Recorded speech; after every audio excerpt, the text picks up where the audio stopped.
Barыңызга эле белгилүү болгону Аймерим карындашыбыз Алайдан Оштонда.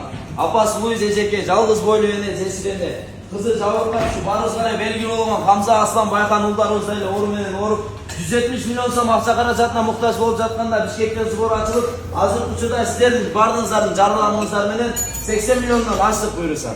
Азыр дагы да ушу Ошко атайын активист болуп биякта Амир Саптар менен келгенбиз. Келиңиздер колуңуздардан келишинче 5 сом 10 сом ушу волонтер кыздарыбыз, балдарыбыз барса, колуңуздардан келишинче кайдыгер карабай колдоп берип коюңуздар.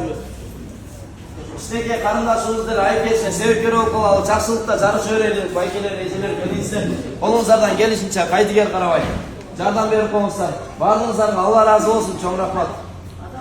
Азаматсың. Мынакей Али деген кафеге келип калдык Оштого. Бул жердин администрациясы жок экен, бирок уруксаат беришти да. Ушу киргенгечи. Алла разы болсун. Чоң рахмат.